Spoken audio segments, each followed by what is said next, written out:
We are in Antioch, California for a listening session on the Epic Listening Tour. This time focused on housing and homelessness and tenants' rights.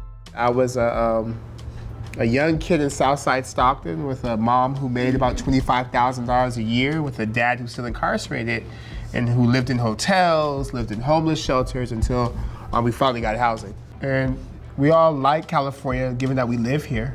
But we also know that the Golden State's not really golden for everyone, particularly with how expensive it is. So we decided to come to Antioch because we found out that Antioch is literally one of the eviction capitals of the state. Yeah, yesterday I was in an apartment complex. Just in those apartment complexes, there was 18 evictions happening. So it's like the leasing office is like, hey, you need to pay this, and they're giving like 3-day notice. Wow. On that bill that is due, like you need to pay this in 3 days or move, on top of the rent that's coming up. Yeah, and that's what's happening to me. There are 800 evictions in the pipeline in East County alone. A lot of people have been talking about maybe like something called right to counsel or legal aid, and that if that was like a policy or a law, that if you were evicted, you were given like legal help or a lawyer, that would be helpful. Does that resonate as something that would be helpful or no? What Contra Costa did at the Board of Supervisors meeting yesterday was they allocated $70,000 for legal services in East Contra Costa. I never understood when they say like the low income apartments and things like that.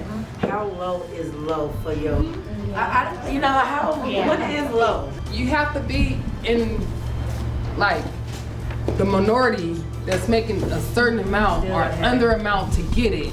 Es por eso que la mayoría de las familias no acuden a programas, ¿verdad? Porque son temerosas en el momento que le dicen, tienes residencia, tienes esto, o no calificas porque tú eres ilegal.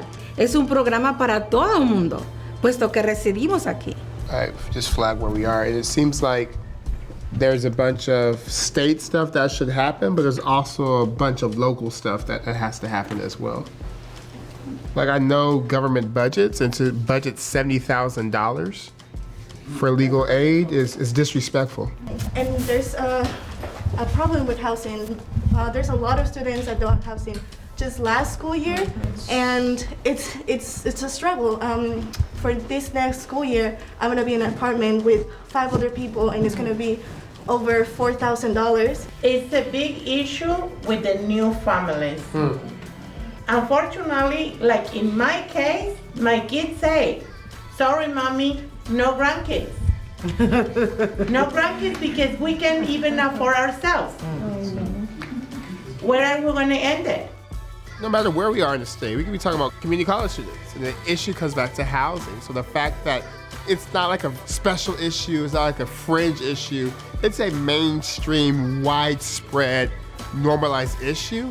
I think housing, like food, is just a necessity, and the solutions are gonna take time to implement, but if we don't start, it'll never happen.